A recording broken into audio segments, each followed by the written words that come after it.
এটা ছিল একটা শনিবারের ব্লগ। সকালবেলা ঘুম থেকে উঠে দেখি বাবা সেলুন থেকে চলে এসছে চুল টুল কেটে অ্যান্ড কালার টালার করে। বাবা কি একটা কালার করে জানি না, বার্গেন্ডি কালার নাকি বলে এটাকে। আর তারপরে দেখি মানে নোক টোকও কাটছিল, জানি না শনিবার মঙ্গলবার মানে যেটা যখন বাবাকে মানা করা হবে তখনই কেন জানি না এটা করে। তো যাই হোক আমি চলে গেছিলাম ব্রেকফাস্ট বানাতে। আর ব্রেকফাস্ট জেনারেলি মাই বানায়, আমি ভাবলাম যে আজকে কিছু একটা তরকারি আমি বানাই, বাট গিয়ে দেখি সব কিছু তরকারি আছে, সাথে বাবা পনিরও নিয়ে এসছে যেহেতু শনিবার ছিল। অ্যান্ড শনিবার মঙ্গলবার করেই না পনির আনে বাবা। আর জানো তো পনির এখন খেতে খেতে একদমই ভালো লাগে না, তো ভাবলাম যে যেহেতু ফ্রিজে ব্রেডও ছিল হঠাৎ করে দেখি তো পনির স্যান্ডউইচ বানাই। তো পনির স্যান্ডউইচই বানিয়েছিলাম সব ভেজিটেবলসের সাথে পনির দিয়ে গ্রেট করে আর কি। অ্যান্ড খেতে জানো তো ভীষণ ভালো হয়েছিল। তারপরে খাওয়া দাওয়া করে আমি চলে গেছিলাম প্যাকিং করতে, মানে আমি আর বাবা যেহেতু যাব হলো ট্রিটমেন্ট করাতে আর কি। তো প্যাকিংয়ের একটা ব্যাপার আছে, আমি না ভাইয়ের একটা ওয়েট করার মেশিন আছে আর কি। তো সেখানে সুটকেসটা বসিয়ে বসিয়ে দেখছিলাম যে কত কি হয়েছে, না হলে তো দেখো আন্দাজের উপরে নিয়ে যেতে হতো। আর যেহেতু এয়ারপোর্টে 15 কেজিসের বেশি অ্যালাউ করে না, তো সেটাই আমি ওয়েট করে করে দেখছিলাম।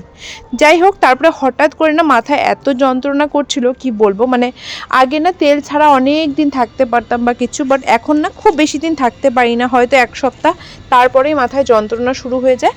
তো তেল দিয়ে দিয়েছিলাম, মাথায় অল্প ম্যাসাজ করে নিলাম অ্যান্ড তারপরে চলে গেছিলাম তোমার স্নান করতে আর কি। তেলটা দিয়ে যে কি আরাম পেয়েছি কি বলবো।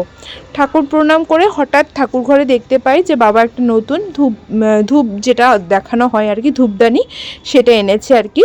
অ্যান্ড সেটা আমাদের আগে ছিল বাট ওটা না ভেঙে গেছে, অনেক দিন ইউজ করেছি আমি ছোটোর থেকেই দেখেছি, সেটা এখন ভেঙে গেছে। তো এই পিতলের এটা আনা হয়েছে, সাথে এই বাটিটাও নাকি দিয়েছে, মানে এইটার ভিতরে জ্বালাতে বলেছে।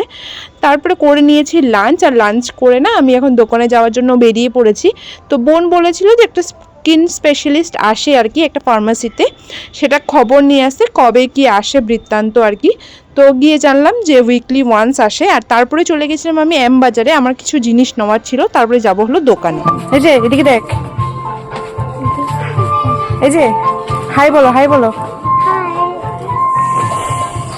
চলো উপরে চলো। ও হলো আমার পাড়ারই একটা বাচ্চা আর আমি ওকে ভীষণ আদর করি, তো আমাকে দেখে না আমার সাথে উপরে চলে গেছে। যাই হোক তারপর ওকে ওর মার কাছে দিয়ে, আমার এই টপটা না দেখতে ভালো লাগছিল, তো ট্রায়াল করার পরে আমার উপরে ভাল লাগলো না, তো আর নেই আমি অ্যাকচুয়ালি নিতে এসেছি একটা হোয়াইট কালারের লেগিংস। তো ভাবলাম খুব বেশি দেরি না করে সেটা নিয়ে নিই, তো হোয়াইটটা নিয়ে নিলাম। আরও কিছু কালার ছিল বাট আমার তখন মানে যেহেতু তাড়াহুড়াও ছিল আর বেশিক্ষণ আমি দাঁড়াতে পারবো না, তো ভাবলাম যে না এখন হোয়াইটটা নিয়ে চলে যাই, দেখতে তো ইচ্ছা করে অনেক কিছুই। তারপরে চলে এসেছি দোকানে, যেহেতু রিয়াও ফোন করে বলছিল যে ভিড় লেগে গেছে আর কি, আর দোকানে এসে দেখলাম ভিড়। যাই হোক দোকানদারি করে আমি বেরিয়ে পড়েছি, একটা গ্রসারি স্টোরে গেছিলাম, সেখান থেকে কিছু বিস্কিট, কেক, ওই ধরো চানাচুর যেহেতু বাইরে যাব কিছু প্যাক করে নিয়েছিলাম।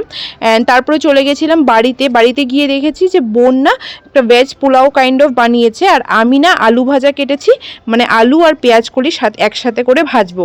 যেহেতু আলু মানে বাবার সুগার আছে, তো এই জন্য না আলুটা অল্প ভাপিয়েই নিয়েছি। অ্যান্ড এই ভেজ পোলাওটা আগেও একদিন বানিয়েছিল, খেতে কিন্তু ভীষণ টেস্টি হয়েছিল। তো আমার আলু আর পেঁয়াজগুলোটা ভাজতে একটু দেরি হয়ে গেছিলো।